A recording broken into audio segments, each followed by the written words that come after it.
Oh, brilliant. Welcome, everybody, to our next episode of Compass Conversations. I'm Carrie Lake, and today we're here with Kathy Price, Matthias Geisen, Leslie Desmond, Susie Cloutier, and Amelia Nolly. And as always, before we dive into our topic for today's conversation, I will read our beautiful invocation that is at the heart behind this entire collaborative project for the highest good of all concerned. These conversations are shared from our sense of connection, camaraderie, and love. This community of peers is curious to learn from and with one another, living, learning, and leading by example. We're exploring together, acknowledging the interspecies family on this planet, while lovingly including ourselves in the family of life from the heart for the heart. And I just love getting to share that as often as I get the chance. So today, just moments before we hit record, we were playing with where we want to start this conversation. And we all were acknowledging, those of us who know Kathy Price know that the conversation is about energy and acknowledging the energetic presence that humans are, that life is. Matthias was talking about his work and his journey of recognizing, what there is to explore beyond horses. And Amelia works with Masterson method and body work, which invariably, if you're going there to help the horses, it's amazing how often it helps people as well. All of Susie's work at Zeb's Wish assists its horses healing humans, healing horses. And I know Leslie is always pointing at helping horses by first becoming more aware of yourself and what you're bringing to the horse, which speaks to my heart entirely. So we thought that it might be a great starting point to talk about how, the conversation of horses and horsemanship is vast and there's many rabbit holes to go down. But what if horses are just part of the big picture? What else is there beyond horses that our connection with horses can speak to? And how do horses inspire us to get curious about ourselves?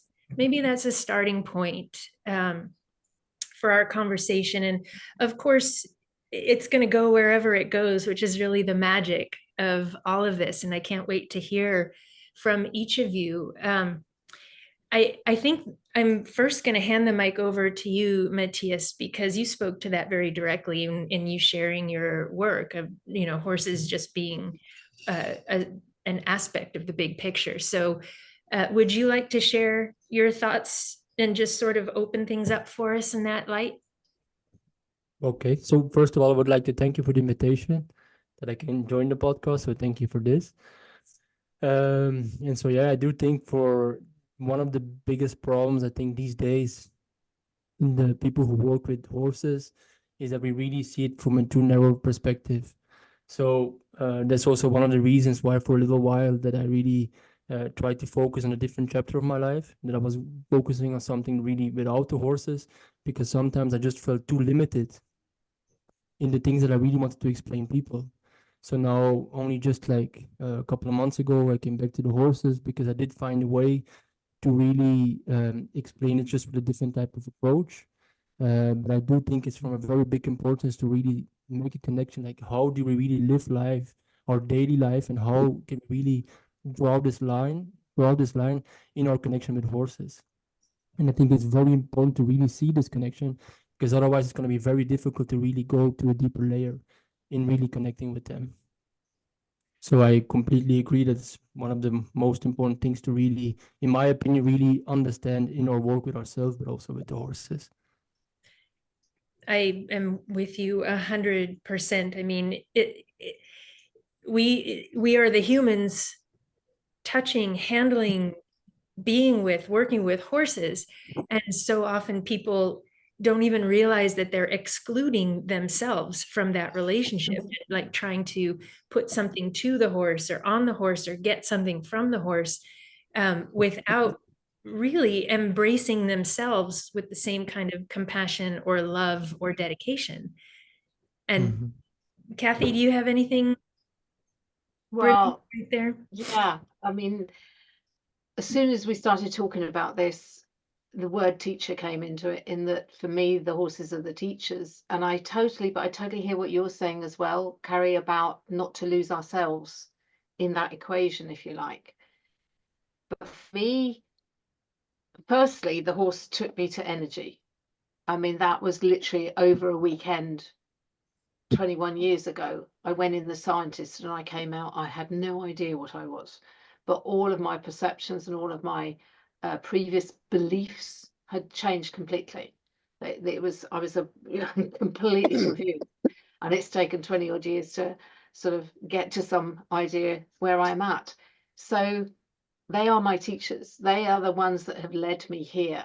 But it is a conversation, and it's being aware of who you are, what you bring, as much as what we are doing with the animal, with the horse. And for me, it's becoming more and more about being with the horse rather than doing anything.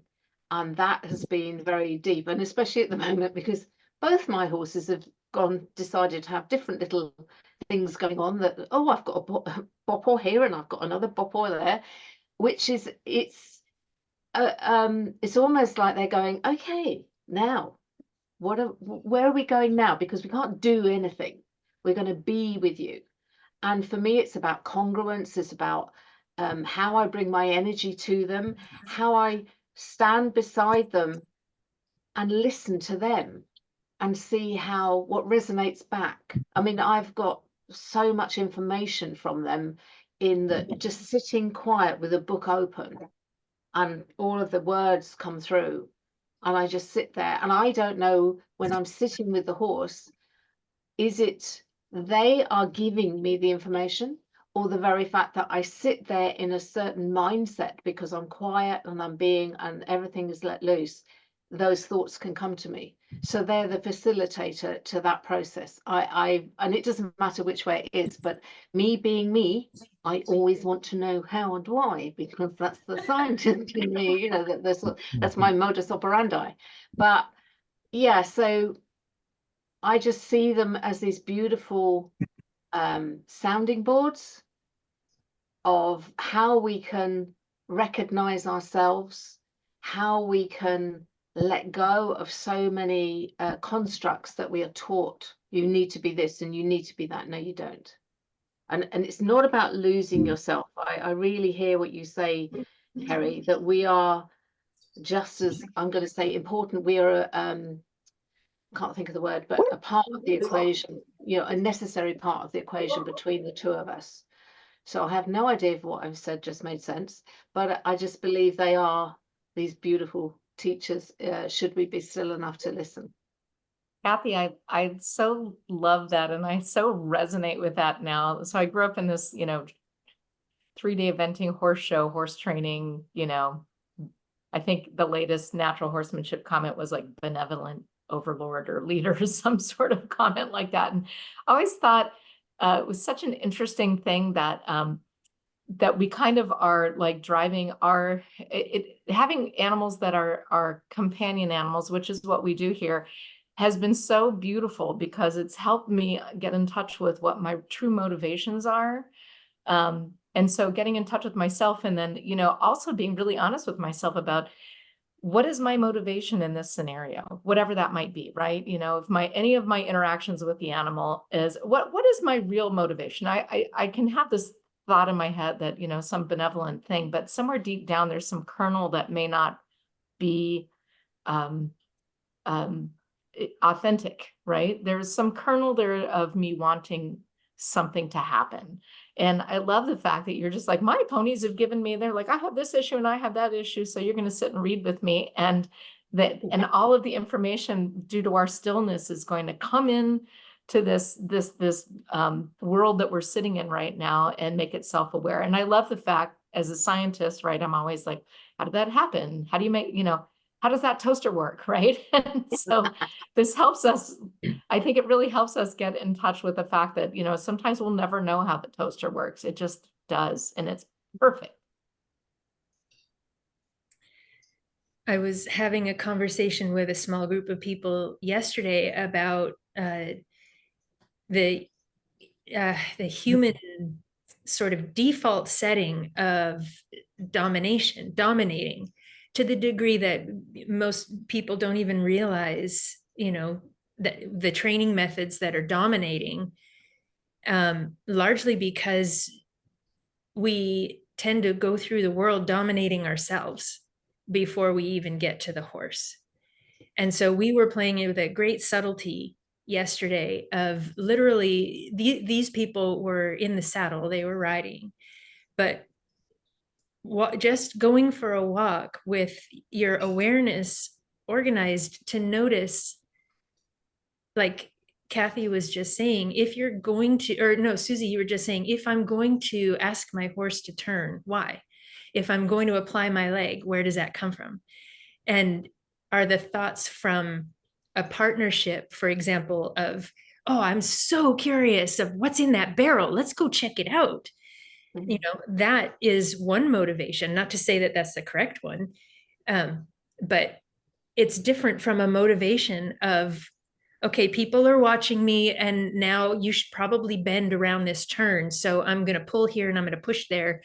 And people don't necessarily realize that before they ever apply pressure to a horse, they've applied pressure to themselves, from a largely unconscious place where we end up dominating our own thoughts to satisfy whatever we think we need to satisfy in the moment. It's a great subtlety, but it is so strong in why we do what we do. Yeah, for sure. It's one thing I also would really like to add on this, because I'm very bad with names. Okay, so I'm just new in this group. I remember the person who was talking after me, Kathy. Kathy. Okay, so I was right. So you said something very interesting, of which I completely even agree. But I think it's very important to really make a very what's the name in English? You said like the horses are like teachers, and obviously I completely agree. But I do think it's very important these days to make a difference in between the domesticated horses and the wild horses, because there was through all the clinics I gave and all the other stuff, I do know, for instance, a lot of domesticated horses, they are so much, let us say, if you just buy a horse and it was already 6 years old or 10 years old, because that happens often, you buy a horse at a certain kind of age, they already adapted so much to the previous owner that it becomes really much more difficult to learn from this pure being, because it is already adapted to the other person. So I think I completely agree with a lot of horses for sure, and especially if you have like a wild one or a really young foal, obviously it's going to be a great teacher, because it's like a relationship in between man and woman. You're always going to see you adapt each other, you adapt yourself to the other person, and the other person is going to teach you the positive things about you and the negative things. And it's the same thing with a horse. He knows you exactly how are you in your way of being, and what can you improve, and what are you doing good. So let's say, to explain kind of short. So I do think that's really one of the most important things that I've learned so far with horses, is like, what's the background also with the horse. It's a really huge difference in between this thing. And that's also the reason why, for instance, and so for my job is really at the time to really ride horses in Liberty, it's 10 times more easy, in my opinion, to ride a horse completely pure with a clean background, because then it can just adapt to my energy, my way of being. But if I ride a horse domesticated, and let's say it's a calm horse, but in a lot of ways it's already desensitized, the real energy of really being a pure horse is not there anymore in a lot of cases. So I think it's a very big difference in between this. I think this brings up, some interesting ideas of awareness, right? So if every time, you're checking in and, breathing, I think feels like a lot of times people simply aren't breathing, and bringing that awareness to themselves before, being part of the horse's, environment is super important. But it's also that they I kind of lost my train of thought there, sorry, because I've like 10 times different thoughts come in, but it's also like it's a blank slate, right? So every minute that you're there, whether they're wild or domestic or anything, it's giving them that space that this is a whole new minute. It's never happened before, and I think that yeah, because often it's so easy to get caught up in these stories as well, right? For ourselves and for our clients and for horses or animals, I completely agree. I don't want to talk too much. If I talk too much, just tell me. I mean, I don't know how this group functions and stuff, so But I it apologize. If too functions much just like information, this. We're okay. doing good. No, I completely agree with what you're saying. The thing is just, of course, it's the same thing with people. Mm. Everything when a horse, everything is memories. The smell Yeah. is a memory, the wind is a memory, people are memories. So obviously, when I worked with horses in the past, I also don't want to know the background of the horse. Mm. Okay, because obviously you're gonna create already the problem that's already there and you're just gonna nourish it. So I completely agree. But sometimes, obviously, it's just always, in some cases, it can be interesting because if you go outside for a walk and the previous owner, for some kind of reason, a certain kind of tree makes a certain kind of noise, and there is a connection with this tree in a bad situation, it's Mm. not about us. Even if you're completely calm, even if you're completely grounded, there is still a possibility that the horse will spook. And then people are going to think about this and this and going to be even make it more complicated than it already is. So, it's always a very thin line in between really being in the moment, but also understanding, okay, the horse also obviously has a background already before being around you. And that's really one of the most important things I think people has to remember these days, is to really know the difference in between domesticated horses and wild horses. And one more thing, and then I will stop talking. The same thing with horses. The one thing that I really learned is the same, that every horse, almost every horse we see today, and breeds of horses, they're all created by us people. If you have like the Irish Cup, and in Ireland or in England, they're all, generally speaking, they're always kind of calm. They're very simple. They're not too complicated. They're very soft character. So the reason why this is because obviously there was the time from the gypsies. So they only needed to do one thing, is to pull the carriages. So you need a very calm horse and a very soft horse. If there was a horse that was very complicated, what did they do? They were never going to keep breeding with this horse because that was not the purpose. So they will just shoot the animal and eat it. Now, if you look at the other perspective, these days you have a lot of horses in the competition industry, that I say, is the complete opposite. What's the most important thing there is about having a good body, having the good papers, and making the money. The characters, we don't care at all. So we breed with all the characters, we breed with all the things. And that's why obviously it happens often. A lot of complicated horses exist in the kind of industry. See, so I'm just showing two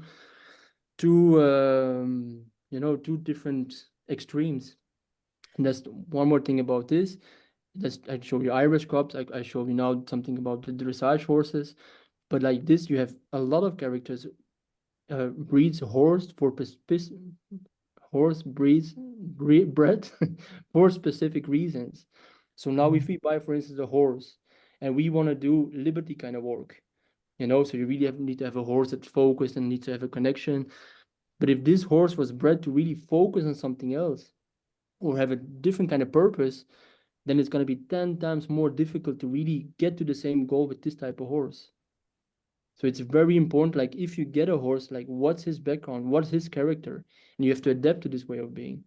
And then you always try to put the same line into our daily life. If you have a construction worker, in most, and well, not most cases, but often they're kind of happy. They come to the construction building site, they drink a beer, They talk with the guys, a beautiful moment passes by, they're gonna whistle, they're having fun. That's just their way of being. But if you're gonna put an engineer or a doctor at this construction site, it's not gonna fit because that's not his way of being. And it's the same thing the opposite way around.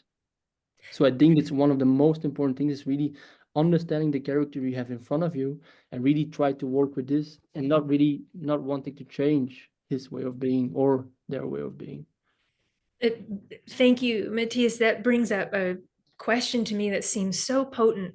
There are debates about how much of a horse's background or a person's background you need to know. Do you need to know the details? Or is there a difference between knowing the details of somebody's background and being aware of their character, as you're saying, right? Like when we're saying we need to know the horse's background, are we saying their background as in their character, their breed, their worldview? Or where is it important to know, in 1972, this horse experienced that spooking arrangement, and then there was a plastic bag on last Sunday? Do we need that kind of is that what's important about the background? Or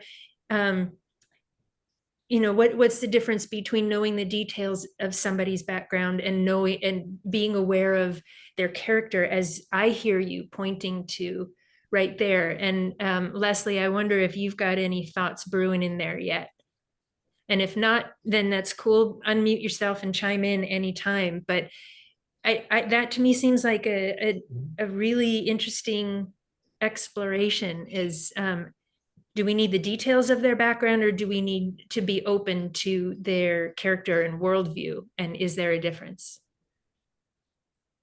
I'm unmuted. Yes, you are. You asked if I had any thoughts or reactions to this discussion. Sure. I do. And it falls into probably terms that might be a little less complicated, concepts that are a little more simple. If I'm the horse, I have one concern about a person. I'm going to give this to you from my perception of the horse's perspective. Okay. We're going to run into horses, whether they're Mustangs or a group of foals that are, 6 months old and younger. Let's not forget that, at least in this country, a tremendous number of foals are being raised in stalls. They don't even have the chance to. Show horses are being raised in stalls. Race horses are, much to my absolute disgust and surprise, shock and horror, being raised in stalls now as foals. I did not know this until about 6 months ago, and I'm just disappointed beyond measure to learn how many people are willing to do this to a horse to get him into the, started in undersaddle as a long yearling, as a coming 2-year-old, 18 months old, and pounding down the track with shoes on. I mean, it's just all of that stuff is just not going to judge it. I'm just going to say it doesn't turn me on in the least, and it doesn't impress me about people who will make these decisions for whatever their motives are. And I'm sure the motives are many, not just money, many.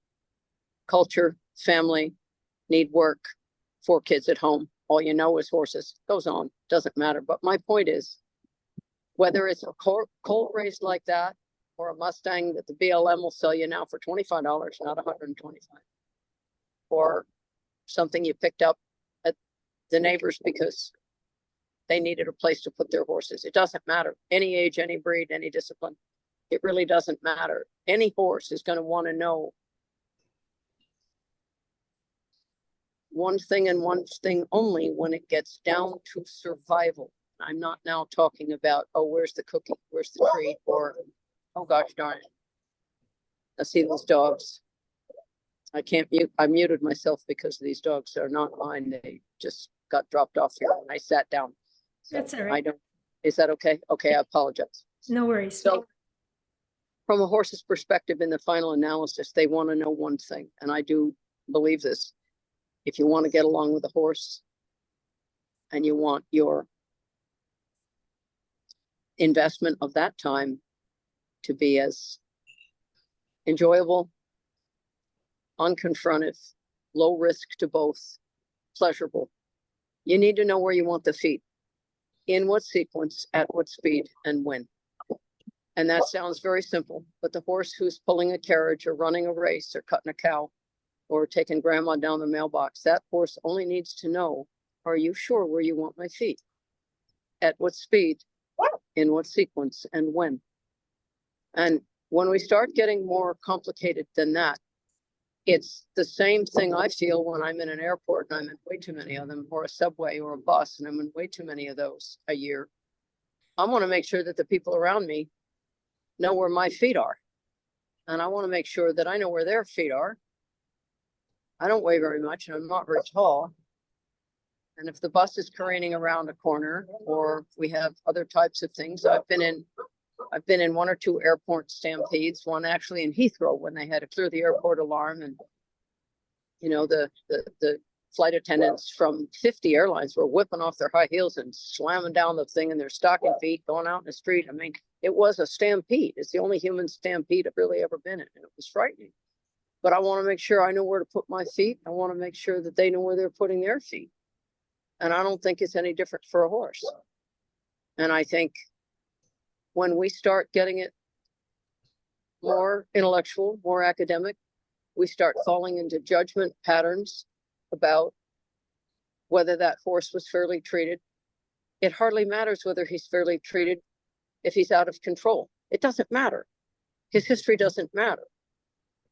The history of anybody in front of you doesn't matter unless you need to engage with them at a level where you are not in charge of your own feet, quite frankly.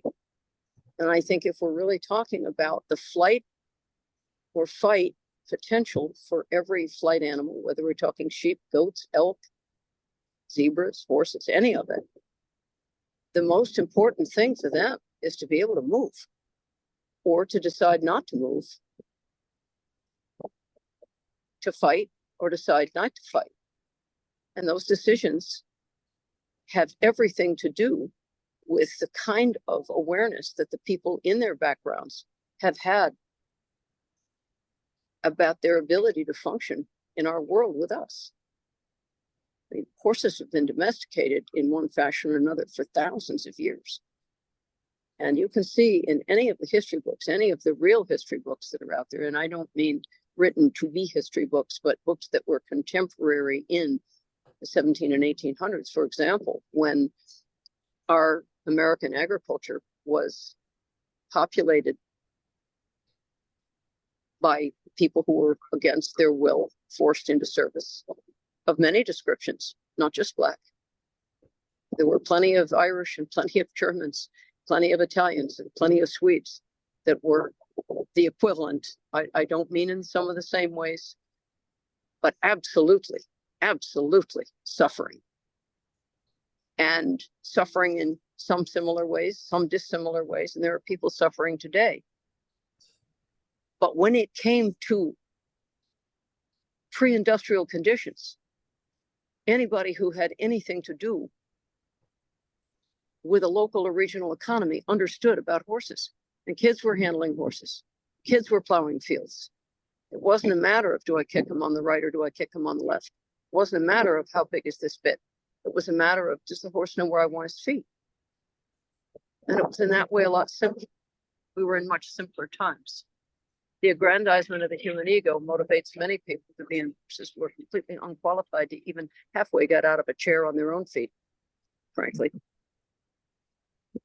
People buy their way in. People beg and borrow and steal their way in. They do things to horses that are unthinkable to have things go the way they want in a show ring or what have you, or in a sale barn. So what we are really doing now is asking, in my opinion, we are asking the horse to fit in to a very unnatural culture and involve themselves with mostly a lifetime in a 24-hour period of captivity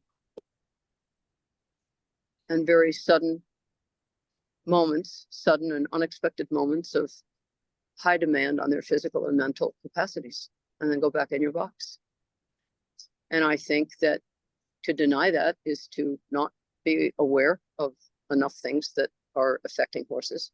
And to support it actively is to maybe not understand the horse well enough to understand the damage we do along those lines. And I think when we are using horses in this way, that we understand that there's a high price to them, physically and emotionally, mentally, high risk to others to have these kinds of horses passed along without a sufficient introduction, so that the horse isn't penalized for having your mark on him. As Matthias said, what you get is the mark of the last person who was there. So you really need to learn how to read a horse. These are the things on my mind. Yeah, thank you. Go ahead. I think that speaks to people too. So we have horses that come here and people that come here who have had the people in their lives put their feet exactly where they shouldn't, right? And the big question we have here a lot, and that I get faced with a lot, is how important is your history? And what I think a lot of here is, you don't have to be tomorrow what you are today. In other words, we have the opportunity to meet a human or an animal where they're at and watch where our feet are, right? So Leslie, that totally brings me to like, how self-aware are you, and how quiet can you be, and how receptive can you be in your listening to the subtle cues that a human or an animal are giving you to meet them where they're at. And it doesn't mean that they need to always stay there, right? I totally, Matthias, the cob thing I get, the drafty thing I get. And so just like people, we may have had generational training, right? Generations and generations of being made into who we are, say, as a person, and our behavior or our reactions to things. But we don't need to be that forever. And we, by no means do we need to, and it's the unfortunate thing is that people will step out of line constantly, with their kind of ulterior motive. But if we can quiet ourselves enough to meet someone where they're at and let them develop and become who they're going to become, right? Who they truly want to become. Because the breed thing, I totally get, and I'm never going to ask a, cob to be an endurance horse, or I'll never ask an Arab to pull a gypsy wagon, right? I mean, we're generationally wired to be who we are, but isn't it great to be able to stop and ask, who do you want to be? And let that tiny little glow start to glow bigger and bigger and bigger by the room that we give them in this world, in our interactions with them, both people and animals. And I just want to go off that topic a little bit. Is we, when I was being trained in wildlife work, our whole job is to, a big part of our job is to sit and watch animals having the most natural behavior they can, and, writing that down, logging that, tracking that. And so the reality is you get really good at being really quiet and not putting a story together for these animals. We have to develop the talent of being able to say, did that ear flick just the slightest little bit in that squirrel? Well, I am over its threshold. So I'm going to step back so I can observe this squirrel being exactly who the squirrel is in the context of its environment, its habitat, its family group. And then how am I going to, am I going to put a story to that squirrel, or am I going to just look at what they are right now? Am I just going to be aware of who they are and observe properly at the outset, so I know where I can relate to this squirrel? I mean, that sounds silly to talk about a squirrel, but it's just such an interesting thing. But I see that all the time in equine assisted therapy and all kinds of stuff, where people start to throw a story together. And when we get rescue animals in here, everybody wants to know the story. And some of the stories are pretty horrid. And it's been Carrie can tell you, it's been a long haul for me to be like, it's not my story to tell. Who are they to you right now in this space? And, we're not always our story. Little Agnes the mule is very much her story, a very small fraction of the time. She had a lot of trauma in her life, but the greater, 99% of the time, her story is entirely different in who she is right now in space. And I really love that. So I hate to pin I hate to pin an opinion on someone according to their past. Does that make sense? completely. Yeah, I think there's three words that have come up quite often, through this conversation, and it's, like judgment and awareness. Because with the story we judge, oh, that horse has had a bad time, therefore he must be, and Yeah. it may be the complete opposite. And it's hard because we're conditioned in that, we're taught that this is how we can operate in this life, is we have this information and therefore we can judge our next step. And so it's a hard task to actually step back and go, okay, I am just going to accept you as you are in this moment. And I found this with people, in that somebody might tell a story about somebody, and maybe the behavior of this person hasn't been wonderful, but I will always take someone at face value. And I think, Susie, did you just say that about the face value of the animal that's there? Yeah. That's what it is. And that's where I'll go with people, that even though I might have heard lots of stories about what's gone on, if they haven't done anything to me, I'm not getting involved. It's nothing, because all of it can be hearsay, and all of it can be from the perspective of the storyteller as well. And you don't know. If you weren't there, don't get involved. That's my sort of my modus operandi, because I just don't know. So we're looking at how the story of the horse and the people, how the horse isn't the only thing, how it evolves out. And for me, the horses teach us awareness, because if we truly go quiet with them, our awareness will be just what you were saying about, does the squirrel flick an ear, and not make a human story up about that. But also, it's a case of, because we're with the horse, it can heighten our awareness, not only in the observation and feeling and listening, but also the non-judgment. So when you step in, they do something, you go, oh, look, that's, and then you go, actually, no, it's not. No, it's not. And I'll go slightly off piste here, but I always think this is a classic example of how we make stories up. We have around where I live a lot of old mine shafts, because it was a big lead mining area. And over the decades, they have been used for tipping things. People have chucked cars down them, furniture, dead animals, you name it. And I always laugh, because I think, well, maybe in 300 years, someone's going to excavate that and they'll go, oh my God, they buried their animals with white goods and cars to get to the next, to get to the next life. And it always tickles me that the stories that are made up when artifacts are dug up, and I'm not going to diss them because I don't know, but I always think we don't actually know. So for me, the horse, being with horses, and what Leslie was saying about, that fundamentally, where are their feet going? That's what they need to know, because that's their escape or their stay. And if we can stand with no judgment next to them, but with awareness, that's what they can help teach us. There is a very real reason that every culture in humanity perpetuates itself through myth and story. Humans are we're relational creatures. And as scientific as we might want to be, it's just true that we're always looking for how we relate to different experiences, different beings, different creations. And what I'm hearing in all of this as well is a wisdom in becoming aware, because we are going to use stories, we are going to make up stories. It's why we love storytelling, and we can learn in multiple dimensions through a story what a bullet list could never convey. But the question might come down to being really aware of where is this story produced from? Is it produced from a place of fear and judgment? Or is it produced from a place of an illuminating heart? Are we creating a story to illuminate what is here in front of us?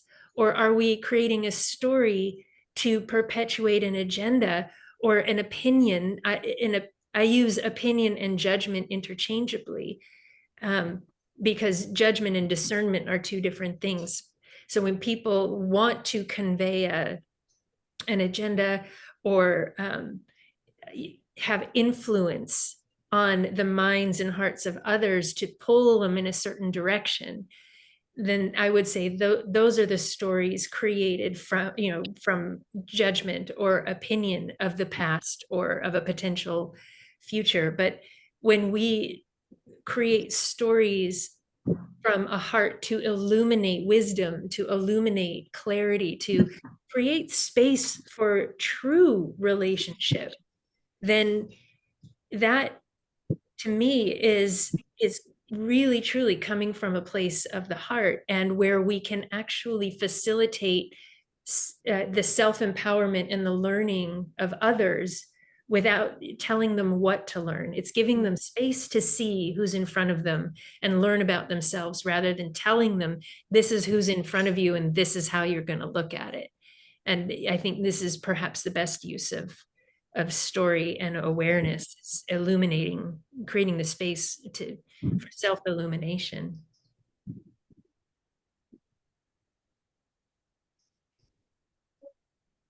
Go ahead, Leslie. I'm just trying to see if, oh, I see. Okay, here we are. I apologize. Yeah, the two things come to mind now. I'm reviewing everyone's comments so far that I've heard, and I'm so far keeping track of them as well as I can.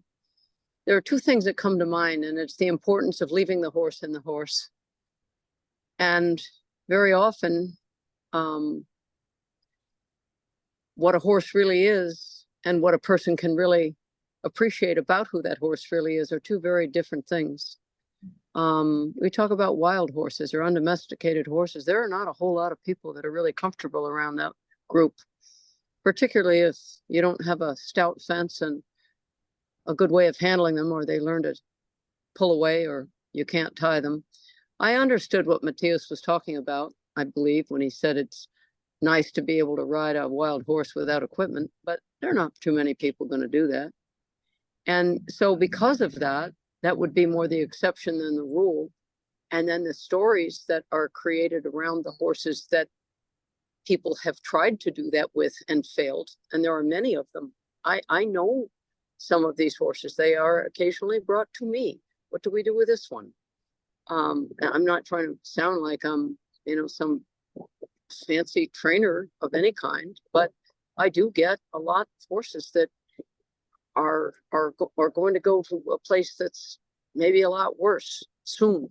And so I wouldn't say that I'm the last stop necessarily, but I certainly have had my share in the last 10 years of horses that people had given up on. And I mean, other trainers, that is a fact. I do get a great deal of referrals from other trainers from time to time.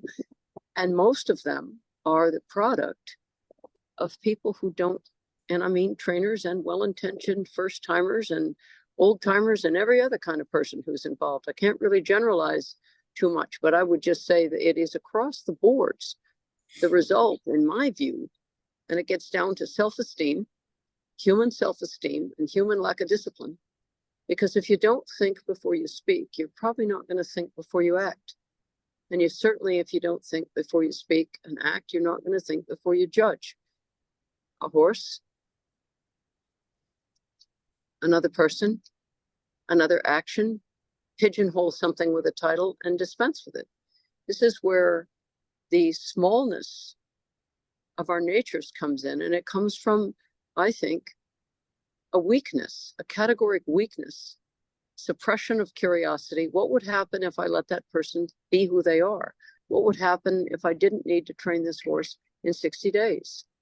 What would happen if I turned this horse out and spent money to educate myself until I learned how to read a horse as he is and read him well, instead of make him who I need him to be, or try to get him to fit an owner that isn't going to be fittable, or any of these other configurations that those of us in the horse business struggle to try to help other people understand is a dead end. And the dead end for horses is in many ways is also a dead end for us. Every time a human being is either hurt by a horse or fails to properly educate a horse or has to lie and get a vet or an insurance person to cover up a lot of errors or mask things with drugs and half-truths or complete lies, which is the name of the game today. I'm sorry to say, it's not easy to pilot your way through first-time horse owning or even taking responsibility for recommending horses anymore. It's very, very, very tricky, high liability, political, financial stuff going on. And anybody who's not aware of that just isn't aware of it. I'm very aware of it. And I think many of you also are. But the thing that is bothering about it to me is that what it gets down to really is, where do you stand in your own shoes about ethics? Where do you take responsibility for passing on third-hand information about a horse, labeling a horse? He's this, he's that. When you speak this way, it carries energy. When you speak ill of another person, it carries energy, whether it's first-hand information and true, third-hand information and true, or totally made up because you're small-headed and anxious or jealous or irritated or immature or whatever other motivation you might have. And we all have been, at least I think at some point in our lives, brushed up against this type of shallow living and destructive interaction for thoughtless reasons that make us feel momentarily more powerful, more likable, more popular, more inclusive, more included in a group that we want to be in, or whatever else. I'm speaking for myself. Thank God this wasn't last year. But what I'm saying is, you know, by the time you've lived a few decades and by the time you've been booted around a while, you start to realize that you reap what you sow. And to not be aware of the effect of your mouth on the people around you, the people that you're referring to, is to not have learned that. And it's very, very important to learn it well. I believe it's really important to be careful. The people around you are resources. You say, well, I don't know that. I've lived on this street for 30 years. I don't know half the people here. That's a choice. But if you're down in some kind of a wreck, or you're in some sort of a crisis, and all you've got is 35 strangers to sort something out with, that might be the first time you realize that you need people and you need strangers.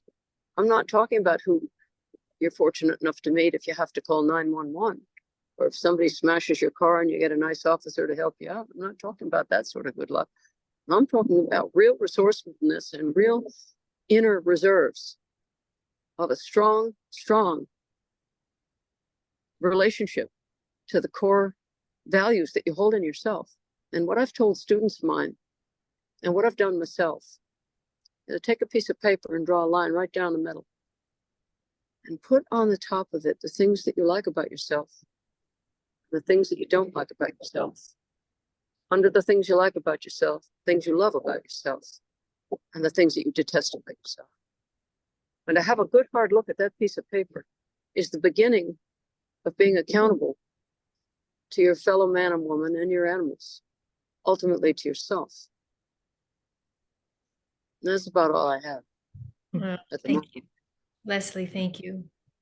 I just can feel your heart behind everything you say. So thank you. We have just about 10 minutes left together on this conversation anyway, and I just wanted to open the space for Amelia if you had anything to trickle in, and then I would love to circle back to Matthias for any closing thoughts. You said a lot of things, Leslie. I think it's a different perspective than what we're all seemingly kind of talking about, awareness and opening people up and having these extraordinary experiences, and yours are also extraordinary experiences. But I think that the word that hit me was sort of dead end, right? And I think in a way we're all working at the dead end. Like I'm talking about this collective idea that we're looking at horses in a new way. We're not racetrack owners. We're not. I think that there's a burgeoning, community that is looking at these different things, and we're kind of in some ways, I think, starting at the dead end, right?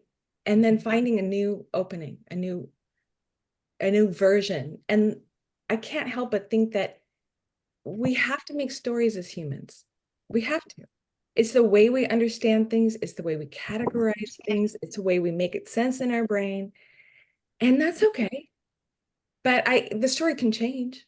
I can change my story. I can, make that list and I can say, wow, I don't have a lot of friends. Let me think of what I can do. Like, how can I motivate myself? Or, it's like that. It was just kind of funny to hear that word. And I was so like, wait, dead end, hold on. Right. Amelia, can I just pop in for 1 second? Because I think you totally nailed it with that. Like, when does the best growth happen when does the best growth happen? And that's when you feel like you've exhausted everything else, right? You are at your dead end, and then you have to get creative. And that's awesome. I love it. I mean, there's really no dead end in the world. Maybe that's the end point of it, is we think we're there. We think we've exhausted everything else. And then this little crack in the wall opens up and you're like, I haven't looked there yet.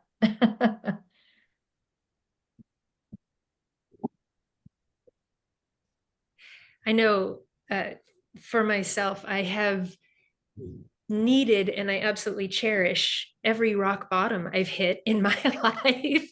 Like I wouldn't be where I am without my rock bottoms. And believe me, there were times when I was trying to dig down into the rock bottom. Like, no, I'm sure I can dig through this bedrock and get lower, and ultimately, Amelia, I really appreciate what you said as well, that when it does appear that we've hit a dead end, there's always that it is a place for a new creativity. And I also want to acknowledge with Leslie, the way that I was understanding what you were saying about the dead end is not that all of humanity is at a dead end necessarily, that some people end up there. And it just makes me come back around to acknowledging everybody is unique and everybody's awareness is unique. And like we had said earlier, horses really help us become aware if we're willing. It comes down to willingness. And for most of us, I think horses are a very big facet of our lives, but it's true that they are not the only facet of our lives. We have human relationships, like Matthias mentioned. The relationship between a man and a woman is very catalytic when we're really willing to be really curious about what a relationship really is without losing ourselves. To me, it's the greatest adventure ever, is staying curious about what I have to contribute to a relationship, and then getting clear about what I actually am contributing to the relationship. And am I willing to see things as they are, and stay open to what else might be there? But we're down to about 5 minutes. Matthias, is there anything you'd like to close or circle back around to? Well, I just want to say that it was very interesting talking to you guys. I think you can talk about these kind of subjects for hours. The question sometimes just is like, how can we put them in practice? And that's another story. So I think, for instance, these days, a lot of people, for instance, they start doing meditation and they do yoga and I do think a lot of, now I'm talking something about something else, but still I'm going to continue. We do a lot of things to really connect with ourselves, and try to improve the relationship with the horse. But let us be really honest, if yoga and if meditation would be such a really good tool, then there would be already thousands of enlightened people all over the world, which is not really the case. It's not really the case, if you're honest. I think meditation and yoga can be very helpful to help you really find your way and stuff. But I do think one of the most biggest problems we have in daily life today is that because we are too afraid. Fear is one of the biggest obstacles we have to overcome. So I always try to say to people, when you connect with horses or with ourselves, one of the most and easy thing is just to confront your fears. Because at the same time, it's very simple. Everybody knows their fears. At the same time, it's very difficult because it's difficult to conquer them, because obviously it's a fear.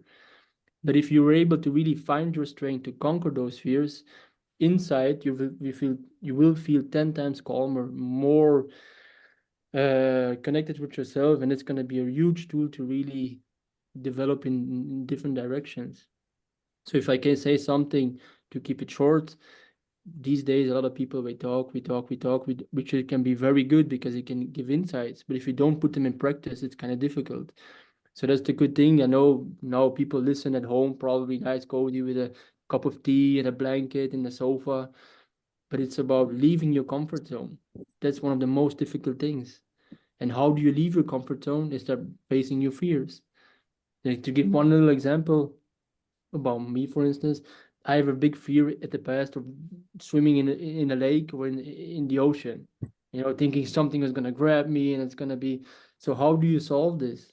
You see 10 people swimming and just having fun just in front of you. So I mean, the only way to really confront that fear is to jump in the ocean or in the lake, and probably the first 2 minutes, 5 minutes, you really think you're gonna die. It's gonna be a monster. It's gonna pull you down. It's gonna be dangerous, and it's gonna be complete chaos. But after 2 or 5 minutes, stress is really exhausting. So the body is gonna become a little bit calmer. The mind is gonna calm down, and then I'll say after 5-7 minutes, it becomes better. 10 minutes, it becomes better, and after 30 minutes, you really feel like all the tension is just leaving. Then you really start enjoying. You start feeling the water. You start feeling the environment around you. And I'll say after an hour, you get out of the water. If you're able to swim for 1 hour, where you get out of the water, and then you will just feel the relief. It's huge. It's like you're reborn in many ways. That's just one fear. Like this, obviously, most people, they have multiple ones. But can you imagine the impact it have if you live life without a fear? It's huge. Or just with the self-empowerment, knowing like, oh, I just saw another fear, let's go do it. And that's And knowing the part of yourself that can step into it at any time, just because sure. you know who you are. And the problem is that sometimes we don't know what's behind the fear. Yeah. So why would you confront something if you don't know what's behind? Fear, it's a comfort zone. It's a feeling you know. So why would you go somewhere else? It's a big risk. Yeah. So that's the biggest step, like always, is taking the first step. It's always difficult. But once you conquer one fear, start with a small one, you will feel the relief, you will feel the change, and it's going to give you motivation to conquer a bigger fear. And like this, you keep going till you just feel like, okay. And when the fears are solved, then you can go to another chapter. But that's maybe another conversation. Totally. Oh my goodness. Thank you, everybody. This was rich and vast. Thank you for sharing your presence and your words and your wisdom. And it's just such an honor to be among you guys. So I will look forward to our next chapter and look forward to being in touch in between our conversations. Thank you all Thank you very much for being here. Thank you. you. Thank you, Karen. Yeah. Thank you. You all soon. Bye-bye. Nice you to meet all of you again. Thank you. Have a good day, Take care. everyone. Thank Happy you. birthday. Good night, Matthias. Happy birthday, birthday. Thank you. Take care. Until next time. Okay, bye-bye. Thank Bye-bye. you. Bye. Thank you.